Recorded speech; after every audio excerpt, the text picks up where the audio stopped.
Texas and Florida and other areas of the country is when it became a real problem. But here, we've always had foreclosures and high numbers of foreclosures. The sheriff's office, Sheriff John Green is proactive, is very proactive when it comes to sheriff's sale mortgage foreclosures.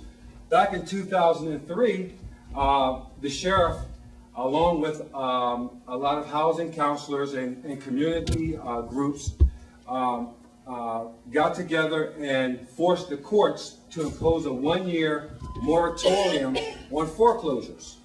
A one-year moratorium, meaning that we could not sell any properties for 1 year in order to give the people that's losing their properties a chance to try to work out some sort of agreement and some sort of home loan modifications to save their properties.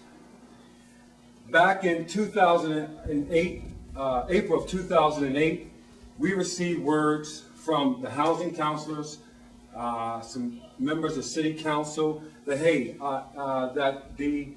and the news across that was forecast every day that mortgage rates or mortgages were going to spike in Philadelphia. So the sheriff at that time decided to suspend the sheriff sales back in April of 2008 because the numbers were going to spike. Decided to cancel the sheriff sales in order to give city council and the Court of Common Pleas an opportunity, along with housing counselors, an opportunity to come up with some sort of program to help people that's facing foreclosures here in the city of Philadelphia. And because of the suspension of sheriff sales, it did give the city council and Court of Common Pleas an opportunity to come up with a plan and a new program. And I might add that this program is being implemented across the country. And it started right here in Philadelphia. Philadelphia was the first city to implement the real estate mortgage diversion pilot program.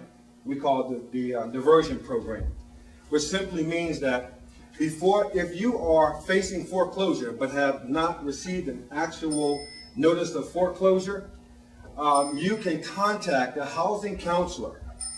Okay, contact a housing counselor to assist you with contacting the bank, conversing with the bank, and to try to get a loan remodification, to get your loan remodified.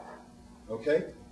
So, and we, the Sheriff's Office is active as an active member of the Housing Steering Committee, which is comprised of all of the bank lawyers, the lawyers that represent the banks that are foreclosing the property, the Court of Common Pleas staff, and a lot of housing counselors. So we take an active part to try to protect the people, the constituents, our neighbors here in Philadelphia. Okay? So what I would like you to take away from here tonight is that if you know someone that's facing difficulties, even if they're not in foreclosure or have not defaulted on their loans, but if they're having problems paying the mortgage payments, okay, you should tell them to reach out to a housing counselor. All right? Reach out to a housing counselor so the housing counselor can contact the lender and try to remodify that loan. Do not try to contact the lender on your own. We have nonprofit housing counselors throughout the city of Philadelphia. Do not try to contact the bank and try to remodify the loan alone. Get an experienced housing counselor to act on your behalf. Now, if your property is in the phase or at the stage of foreclosure, it's still not late. It's still not over for you. You don't have to lose your property. You can contact a housing counselor. If you can't contact a housing counselor, feel free to contact me. Okay? My number is 215-686-3530 or 3531. Feel free to contact me. I will set you up with a housing counselor, and I will track whatever's going on with your property with the housing counselor. And if need be, I'll contact the bank attorney. My number again is 215-686. What's your name? My name is Darrell Stewart. And it's not too late. If you receive a notice of sheriff's sale, it's not too late. Now, people do not like to share